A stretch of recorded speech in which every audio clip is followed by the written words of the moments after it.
Don't you wish you were a Superman? Take off to the sky. Or don't you wish you were a Superman? Against oppression we rise. Or don't you wish you were a Superman? Say your love before they die. Within us all live a Superman. Within our souls to survive. Through chaotic times and tragedy. Yes, indeed, what it is. We are back. It's the Cool Geeks Tribunal. We are here. Chop it up. Got my man next to me on the left. How's the comics now? I'm Chester Hero. Cups up. This is Cool Geeks Tribunal. Yes, indeed. Let's do it. Yes. So, March 1st, we got some unfortunate news that big staple of the comic book culture genre, San Diego, right? San Diego Comic-Con, due to the pandemic, once again, it is affected way of life, what we get excited about, and how our year is going, and it will be postponed until 2022 as of now.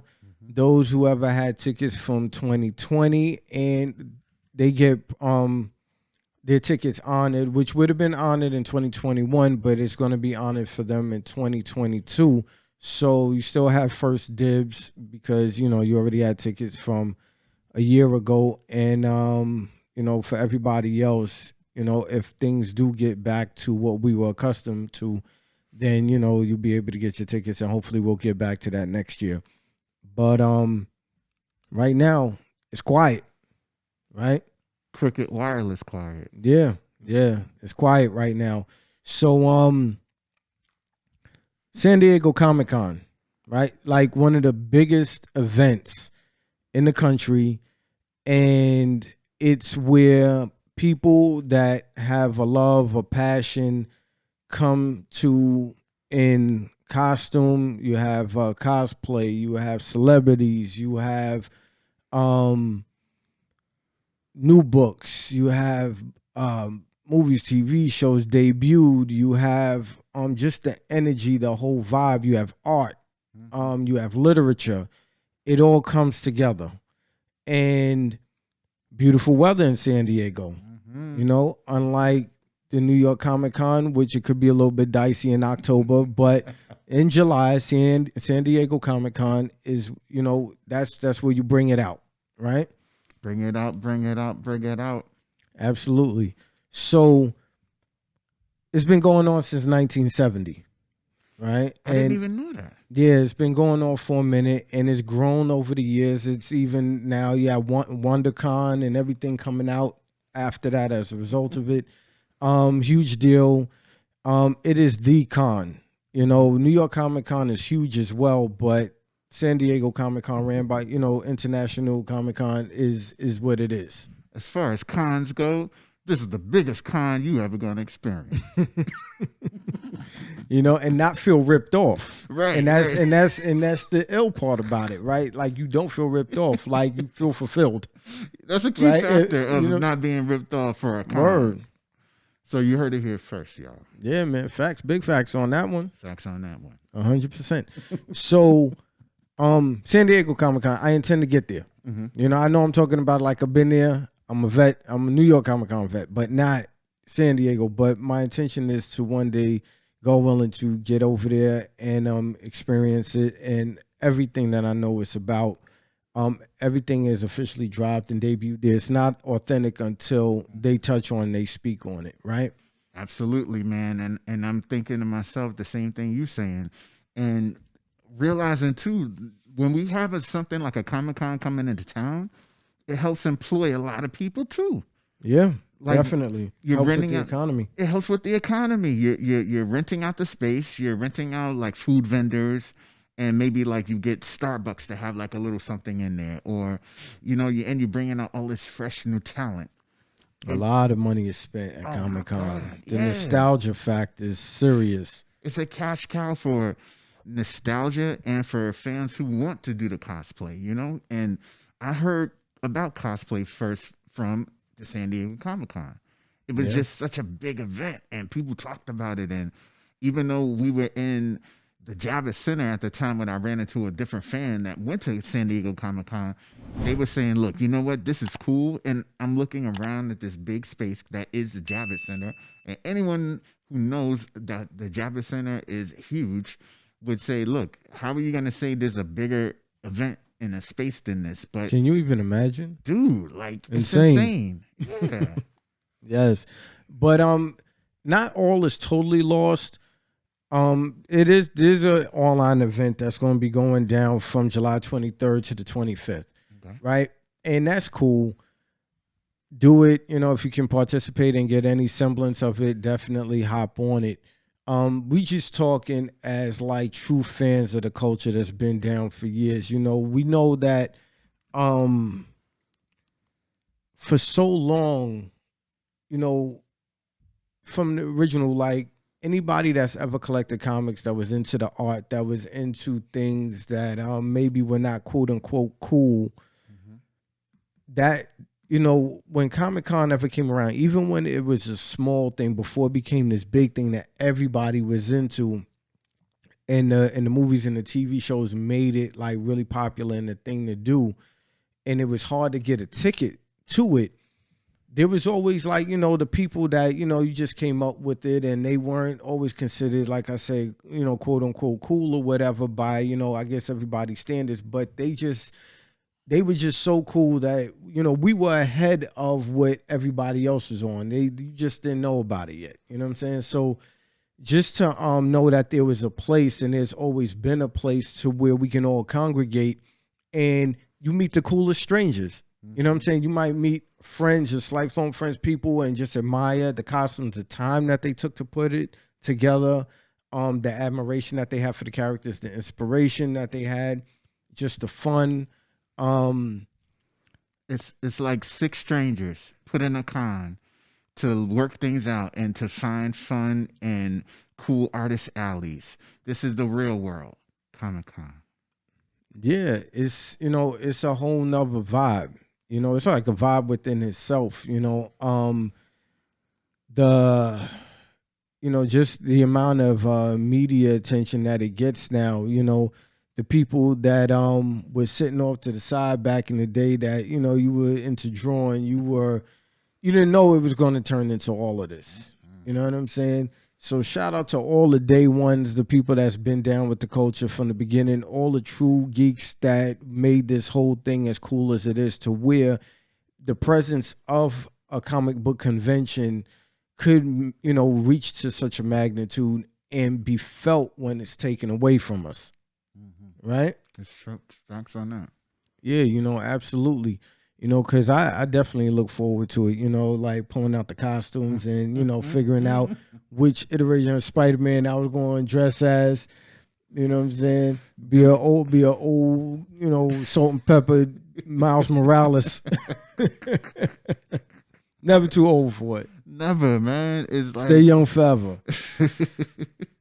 I could hear an older Salt and an older Spinnerella saying, "You go, Miles. You do your thing." Shoot. Shoot, right. And those are the replacement sounds of his web shooting. Shoot. Exactly. You know what I'm saying? Cool Geeks webs come out. Shoot. Yo, man, you heard it here first. Absolutely. Just saying. Yeah, man. But speaking of Comic-Con, we've been to a bunch of New York Comic-Cons, right? Mm-hmm. What's your favorite element, the thing that you look forward to the most when going to Comic-Con? Good question. So I'm thinking what I like about Comic-Con is I like digging in the bins and the crates and seeing what books people have that, to me, they're, one man's trash is another man's treasure. Right. So I feel like that is interesting. But one of the other things that I really, really find interesting are like the things on the artist level that you see. Like people present their art and their comics in different ways. So sometimes you may have an embossed cover, and sometimes you may have a holographic cover of something, and it's those variations of how to really show one character and just variants on it is just really creative, because even making variant comic book covers is more of a newer thing than it was growing up. You saw the one cover with the one work of art on it, maybe another one, and that was it. Now there's literally on the shelf like all of these different variations. But to me, that's a sign of the times, a sign of the current Comic Con that has video games and and it has different contests, the cosplay. And what I love is the camaraderie when you come across somebody that has like a hero and then the antithesis of a hero, like its villain, and you have them both basically, you, if you're one of them, standing opposite the other person. Right. You want to like just do a pose, like, to gates, enemies at the gates, and who's gonna win.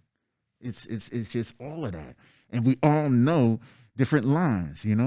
Like if someone follows you around Comic-Con saying the same damn thing from the same cartoon all the time, like at least that's a fan. You understand. You may get a little worried because this fan is a little creepy, but at the same time, you. Are we speaking from personal experience? Not at all. Back to you, hero.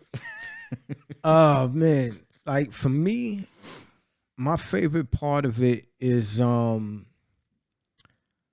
creativity of the costumes. I'll probably say cosplay.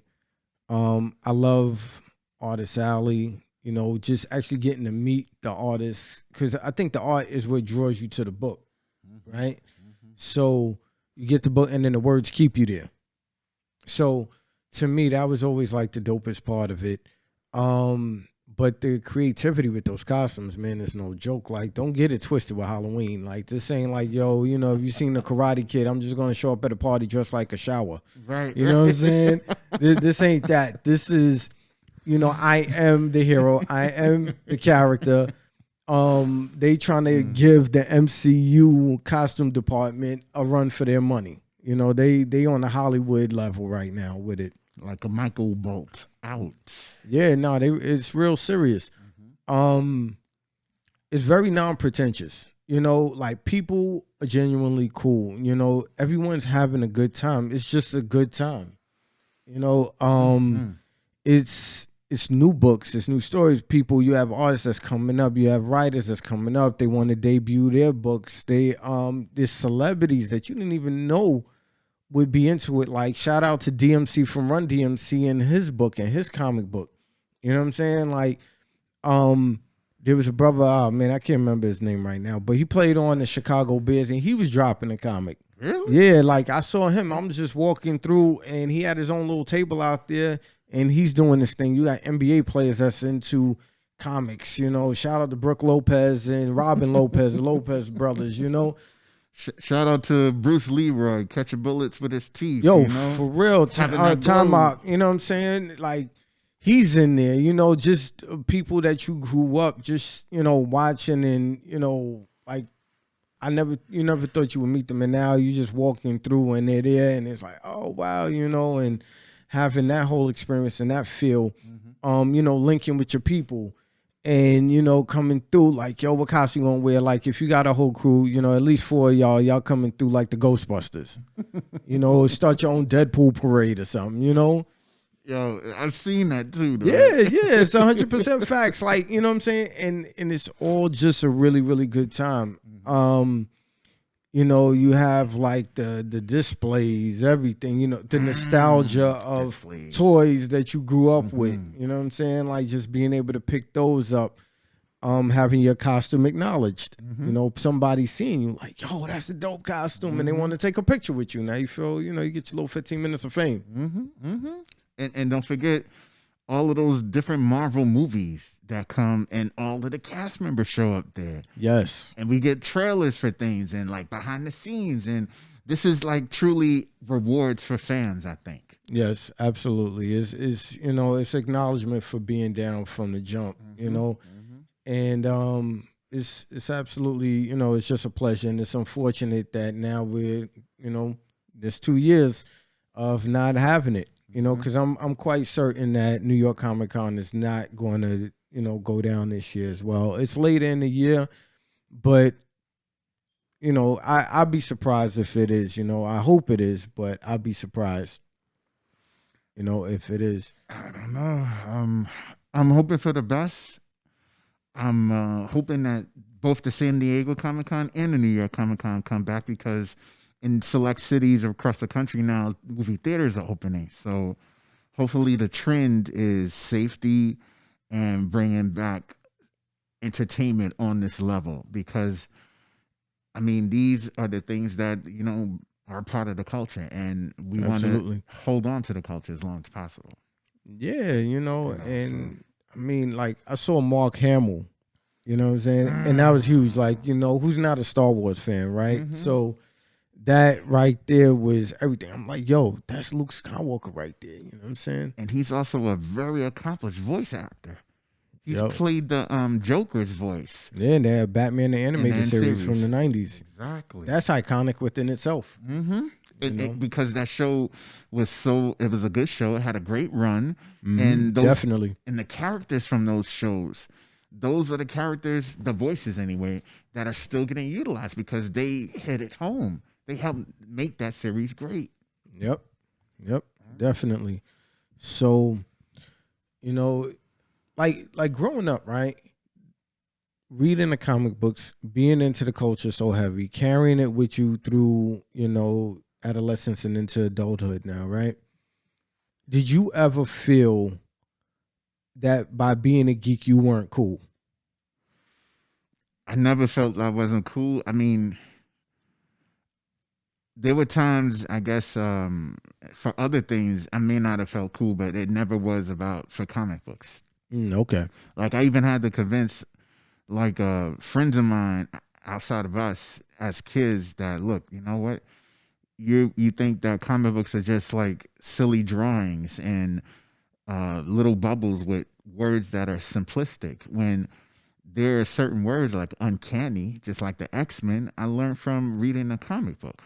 Yep, same here. Omnipotent, reading Right. Infinity Gauntlet. Augmenting, talking about Wolverine. Mm-hmm. You know what I'm saying? Like, so the list goes on about like the redeeming values and the academic supplemental way of just getting that fulfillment. You're reading a story. Absolutely. And you gaining vocabulary, which just enriches your life. Yeah. And then who knows, that could create the next person who wants to direct the next set of Marvel films, phase 11 down the road, or whoever wants to be a new artist. You know what I'm saying? Because they're looking for new writers and new talent on an artistic level to basically reflect what the world is, which is a diverse place, just like your cup. Yes, indeed. Yes, indeed. Just saying. Absolutely. Yeah, I mean, for me, neither did I, right? Like being into, comics at any point never made me feel like I wasn't cool. Actually, it made me feel like I was cooler. You know what I'm saying? Like when I'm geeking and I'm telling everybody like, yo, I'm running down on a Saturday afternoon and I'm grabbing, as many books as I could get, when you could buy a whole bunch of books because they was only 75 cents to $1 each. So then you could, grab a couple of those and be able to keep up, with multiple storylines. Just getting lost in the books and the stories, couldn't wait to share it. And, that to me was like a really, really cool thing, and I couldn't wait to share it, but I do know and remember having like certain friends that maybe were into it and they might have felt ostracized, like they might have not been accepted into all, different types of circles or whatever. So, if there's anybody, kids that's still feeling that sort of way, is kind of frowned upon. It may have mellowed out now due to the popularity of the movies and the cartoons and things like that. But y'all on to something good. You know what I'm saying? There's a lot of creativity, a lot of imagination, with the stories, the books, and coming up with just the originality. I mean, like movies that you may have not even realized that were inspired by comics, right? Like Blade. A lot of people didn't know that was out of a comic book. A lot of people didn't realize 300, that was a Frank Miller take on historical events. So what you saw in the movies 300, that was based on a comic book. It was, historical events, of course, but that take of it, So when you look at all of these different things and just things that are considered, where people may have felt like socially awkward, like to me, we was just ahead of the game. We was just ahead of the time, and to me, that's cool because can't nobody sleep on you because like. Your mind is there already. You know what I'm saying? Like you got vision, you see it. So it's like light speed. Was that a shout out to WandaVision and Pietro? Hey, you got vision, Quicksilver thoughts, Flash. Flash. Mindset. We out here, man. I'm telling you, it's Flashpoint paradox. That's how we upset the apple cart. Plugging everything.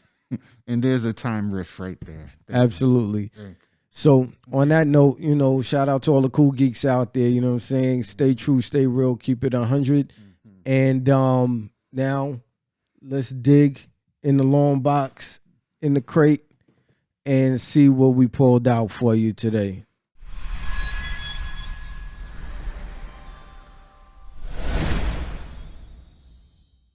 Okay, everybody, we got a story called the DC, and not DC animated, but this is called DCEASED. DCEASED. And it's really cool because it's a play on words. Mm-hmm.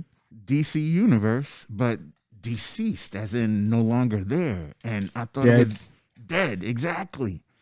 And I don't know if fans are, because this whole storyline basically ties into what we're all experiencing now. We're all experiencing a virus, and it's taking a toll on people. But in this, it's basically a techno-organic virus. So okay.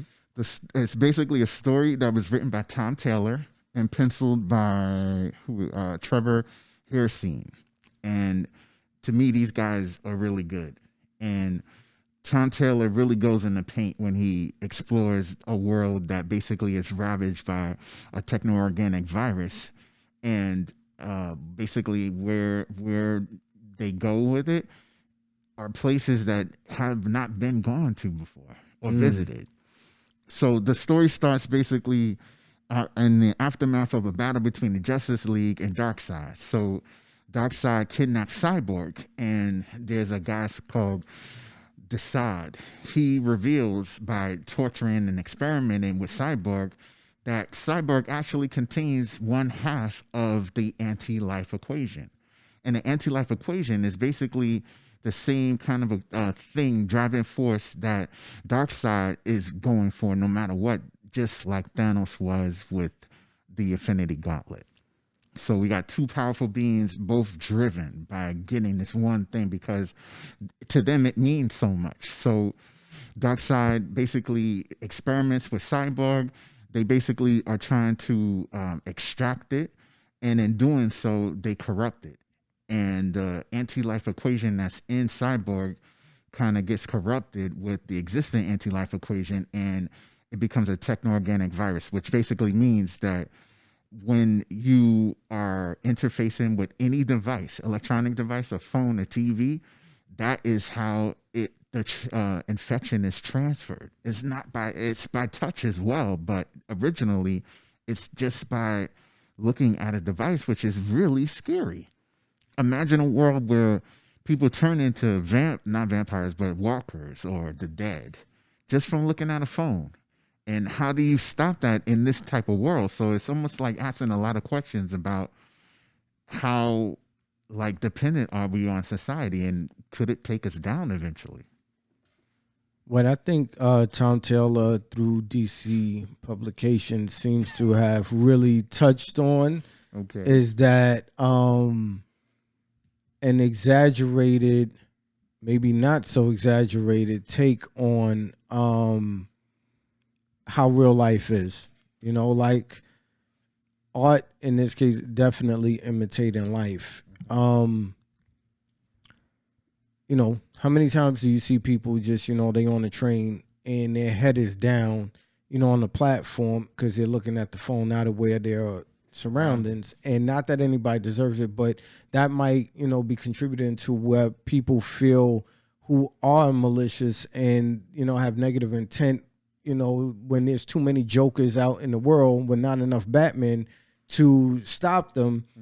Now they're pushing people, unfortunately, in real life into the tracks because they're like walking around like zombies due to being, stuck in mentally, like there's this virus coming out of the phones, and now people are just not functioning. You're just not aware. You just out here just totally lost.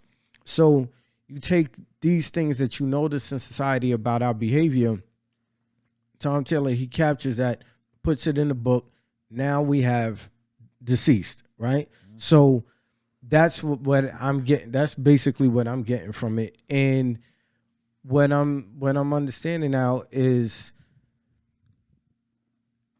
people have to kind of like snap out of it, because there seems to be a moral to the story. There seems to be a message that what was always said a long time ago, the boob tube TV is not good for you, right? Too much TV is not good for you. So I think that seems to be like the moral of the story. And when you get to a place where Batman ends up dying, at the hands of those that were closest to him, everybody's getting taken out. Nobody's safe.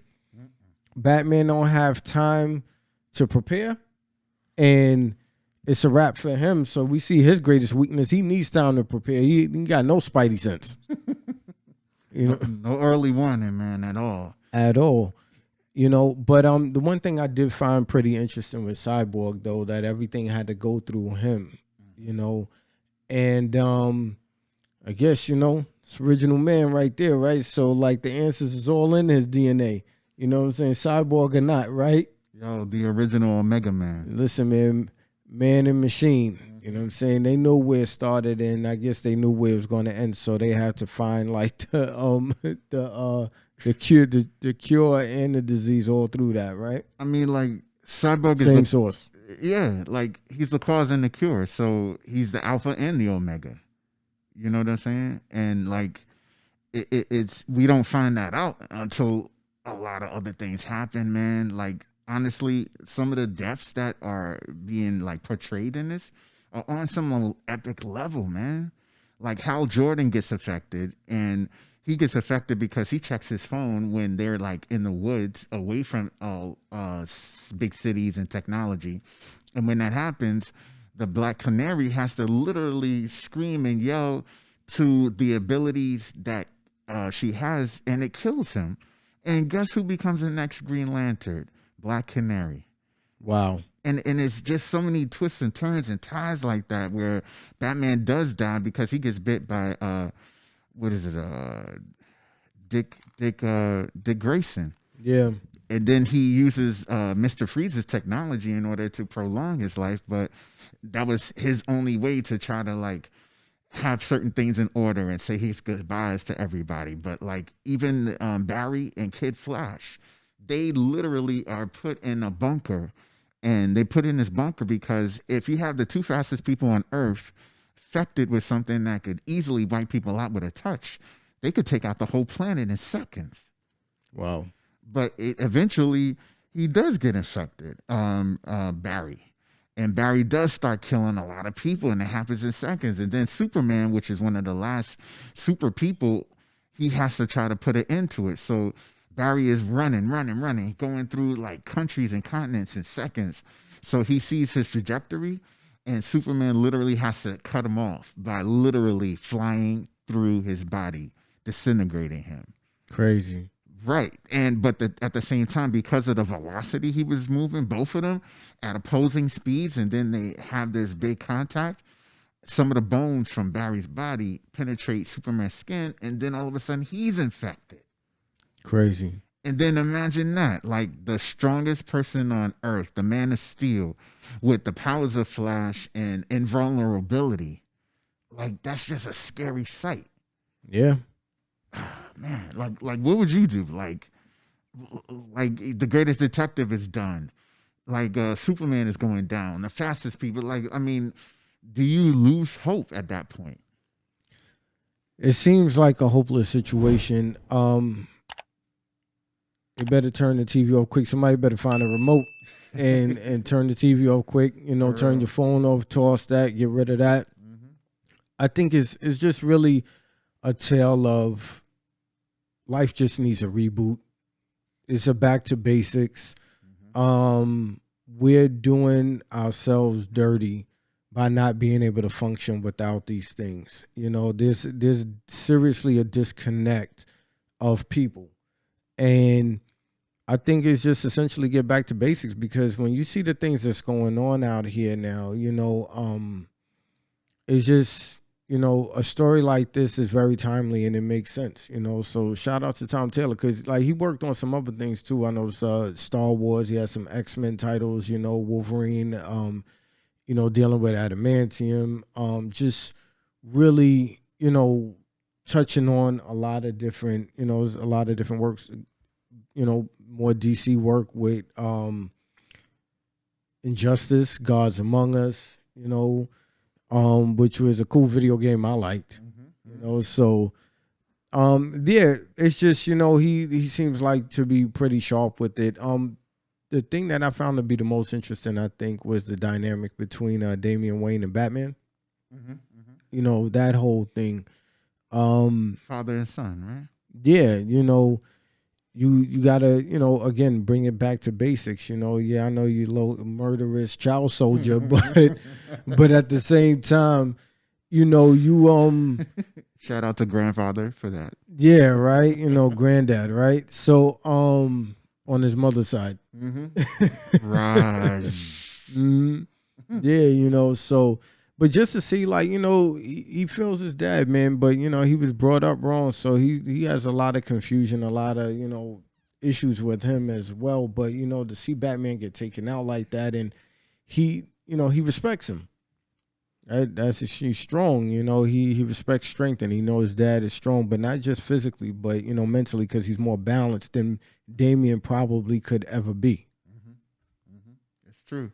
And I mean, in this storyline too, Batman bestows the mantle of the Caped Crusader onto Damian, because at the end of the day, we've seen from the other DC animated movies in his growing up that he was raised by the League of Assassins and being trained to take over the world by his grandfather, Ra's al Ghul. So, like, and to be trained by Raj, the League as a whole, and by Talia, his mom, and then to have in his blood that whole, I could be on the top of a building because, like my father, I'm not scared of heights. So he has the best of both worlds inside of him as potential, as the direction he could go to not lead the world into demise, but to take them to new heights. Yeah. Yeah. So, you know, just thinking about it just now, have there been any crossovers with Damian and McGinnis in the future as Batman Beyond? No, I don't believe there's any. Right. They never like touched on, right? yeah, Terry and McGinnis. Like they never cross paths. There's never like any sort of thing. I wonder if Damian died or something. Like I feel like in the future before. Well, that's a good point, because Bruce Wayne was alive at an older version of himself. Yeah. And there was no mention of that's Damian. how he that's how he recruited him. So that would have been an interesting dynamic to see, because I would think that would be the natural progression, that he would eventually take on the Batman mantle. The only thing that makes sense is that that's a different universe. But no, he was still the continuity of, he was still in the main DC universe. So how old was Bruce Wayne at the time of Terry McGinnis taking over? So he was about 80, 70 something to 80, right? I think. So Batman probably finds out about Damian. Damian is what, like 8 to 10 years old? He finds out about him when he's maybe around between about 32 to 35. So there's maybe about, say, a 32 year difference. So then that would make Damian about 50. So, and then Terry is in high school. So shouldn't he be learning, you know, getting trained from like what Batman would have been when in the Dark Knight Return series, where he's like the old school Batman, like with the gray hair, but still able to function. And he trained the girl to be Robin. Right. Right. You would think that at that point in time there was a Damien reference. Right. But that's why I think it's a different universe, only because the info and the storyline from Spectacular Spider-Man versus Web of Spider-Man versus Amazing Spider-Man are all different, and Ultimate Spider-Man. So I think like when they say a title like The Dark Knight versus Detective Series versus Batman, you know, like those may be different universes. I'm thinking. You know, and it's not really a great explanation. I'm not sure anywhere that kind of helps us out. Yeah. I don't know. Well, hopefully, you know, DC will hear this and then they'll, you know, see, you know, a light bulb will go off, you know, and they'll get to work on that and maybe, you know, bridge that gap. Because that would be kind of fun to see, I would think, because you already saw when Dick Grayson as Nightwing, and he had to kind of babysit Damian, right? So just to see Damian kind of mature and come into a leadership and honor his dad's legacy and let his dad rest. I'm like, yo, he's super old. You know what I'm saying? Like, he's still arguing with Amanda Waller, and the two of them are just these old cranky people, God, right? yes. Just going by the Batman Beyond series. It would be fun, you know? And, you know, see what he's doing with Cadmus and if he has any dealings with Cadmus and that whole, you know, organization. Dude, like honestly, like between Star Labs and Cadmus and Argus, right? That's another one in that universe. I feel like, especially as Batman is 80 years old and Amanda Waller, like, I think she has cancer at some point in the universe, right? Does she? Yeah, like earlier. That's why in Hell to Pay, the Suicide Squad, Hell to Pay, where you see the Reverse Flash is the continuation from Flashpoint Paradox. Okay. She says that's why she wants the card. The card like is a ticket to go to heaven. Even if you've done anything, as long as you hold it when you're dying, because she had cancer. That's why she wanted to use it.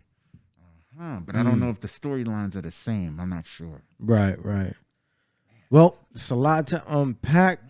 Grab the Deceasing if you can. It's been out. It's about a year now. You know what I'm saying? So we dug in the crates, but not too deep because it is pretty recent. You know, it's still coming out. You know, it's not, you know, too far. So we just unpacked it a little bit for you. And great writing, you know, and that's what keeps you there. And the art is official as well. So, you know, on that note, that is a definitely a Cups Up Cool Geek Tribunal recommendation. Check it out, and hope to see everybody at Comic-Con, New York Comic-Con, San Diego Comic-Con again. And you know what I'm saying? So we can all just, you know, link back up, congregate on our culture, and keep the creativity alive. Keep creativity alive. Absolutely. So on that note, it's another one in the books. So remember to check us out and subscribe and like, and also just show your support. We're going to always do this on the Cool Geek satellite, which is the Cool Geek time, which is the Cool Geek way, which is the Cool Geek everything. Absolutely. Everything cool, everything geek, everything comics. Salute, Cups Up. Another one in the books. Peace.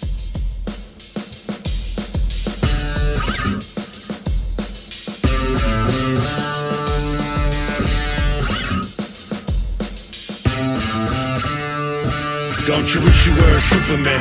Take off to the sky. Or don't you wish you were a Superman? Against oppression we rise. Or don't you wish you were a Superman? Say it loud before they die. Within us all live a Superman. Within our souls to survive.